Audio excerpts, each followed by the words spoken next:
Em nome do Pai, do Filho e do Espírito Santo. Amém. Salve, meu irmão e minha irmã. Hoje, quarta-feira, 19 de agosto de 2020, meditemos sobre o Evangelho que a Igreja hoje nos propõe. O reino dos céus é como a história do patrão que saiu de madrugada para contratar trabalhadores para a sua vinha. Combinou com os trabalhadores uma moeda de prata por dia e os mandou para a vinha. Amados irmãos e irmãs, nós vemos o reino dos céus ser comparado à história desse patrão, que é o próprio Deus, que incansavelmente sai desde a madrugada até o entardecer, 5 vezes, à procura de trabalhadores para a sua vinha, que é o próprio Israel. O patrão saiu logo de madrugada e contratou trabalhadores, combinando uma moeda de prata por dia.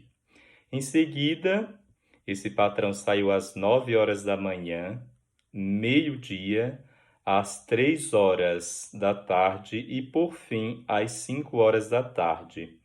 O patrão estabeleceu acordo apenas com os trabalhadores da primeira hora da manhã, ou seja, uma moeda de prata por dia. Esses primeiros trabalhadores, vemos aqui como se fosse os israelitas, ou seja, os judeus, o povo primogênito. O Senhor respeita as suas promessas feitas a Israel. Eles merecem até como se fosse por mérito, por serem o povo escolhido. E por graça, Deus estende a sua benevolência para os outros trabalhadores das outras horas. Com os trabalhadores das 9 horas, meio-dia e 3 horas da tarde, o patrão combinou que eles receberiam salário justo. No entanto, aos trabalhadores das 5 horas da tarde, não lhes falou que seriam pagos. No entanto, eles, confiando na benevolência do patrão, foram trabalhar. São 5 chamados diferentes. A parábola, na verdade, trata das diversas horas com as diversas idades em que uma pessoa pode ser chamada à conversão. Há pessoas que podem ser chamadas logo no início da vida, na juventude, outras são chamadas na idade adulta, outras ainda são chamadas na maturidade e na velhice, e outras são chamadas no leito de morte. O bom ladrão, por exemplo, foi chamado nos últimos momentos da sua vida. E todos recebem a recompensa da graça, a vida eterna, independentemente da hora em que são chamados. Quando chegou a tarde, o patrão disse ao administrador: chama os trabalhadores e paga-lhes uma diária a todos, começando pelos últimos até os primeiros. Vieram os que tinham sido contratados às 5 da tarde e cada um recebeu uma moeda de prata. Então, Deus igualou o pagamento a todos. E nós vimos aqui que São Mateus provoca a sua comunidade. Os primeiros serão os últimos e os últimos serão os primeiros.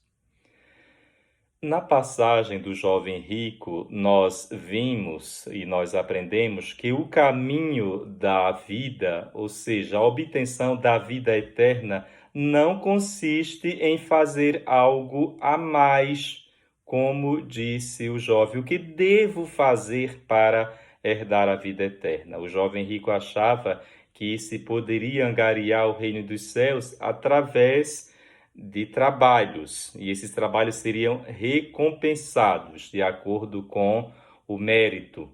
É interessante lembrarmos que a palavra mérito gera a palavra meretrício, ou meretriz, prostituição, que é troca.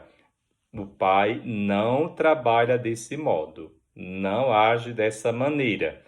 O jovem rico, ele queria ganhar os céus fazendo algo a mais. Nosso Senhor disse: deixe tudo. Então, se você quiser ganhar a vida eterna, ser perfeito, vai, vende tudo que tem e dá aos pobres, ou seja, partilhe com os irmãos. Em vez de fazer mais, deixar tudo, desapegar-se, inclusive deixar as pretensões de querer se salvar por merecimento e não por graça de Deus.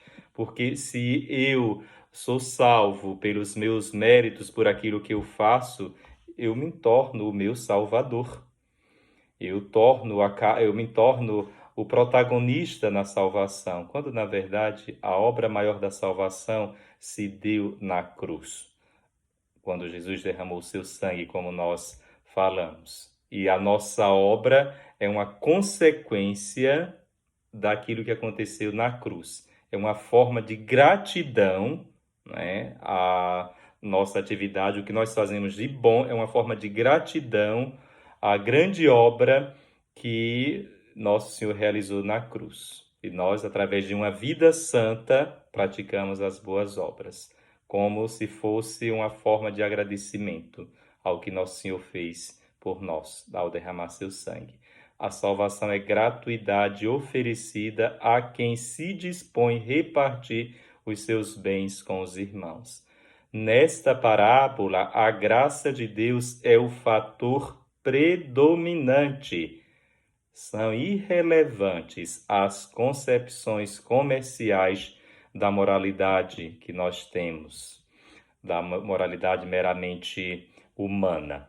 O chamado para o trabalho e a recompensa são todos com base em um princípio de graça e não de mérito. Essa parábola não tem nada a ver com as leis trabalhistas, não trata de direitos humanos. Deus pode nos chamar a qualquer hora e oferece a todos a mesma graça.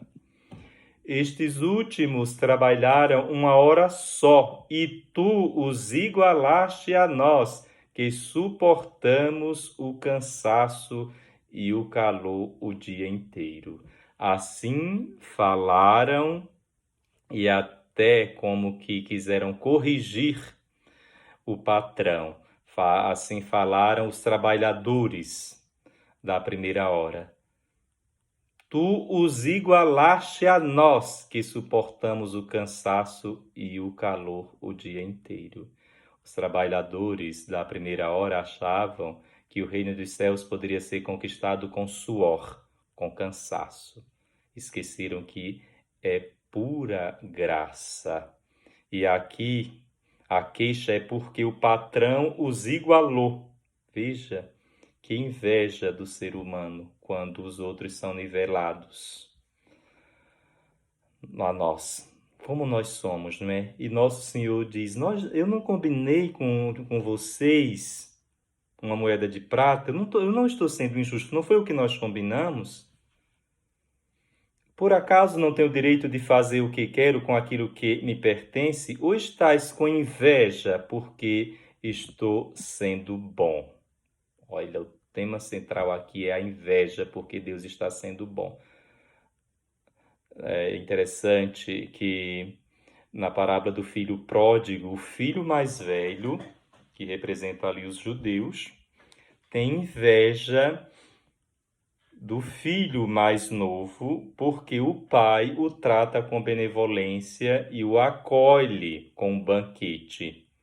E o filho mais velho fica com raiva, porque o pai age com gratuidade, age com misericórdia. Diante da graça, os corações invejosos aumentam em amargura. Os primeiros são invejosos, como eu falei, como o filho mais velho da parábola, do filho pródigo. Lembremos-nos que Deus dispensa a graça como quer.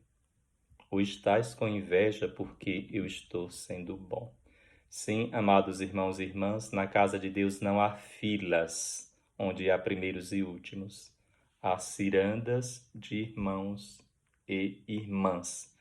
Cirandas nas quais o último e o primeiro dão-se as mãos. Ciranda, cirandinha, vamos todos cirandar. Abençoe-vos Deus Todo-Poderoso, Pai, Filho e Espírito Santo. Amém.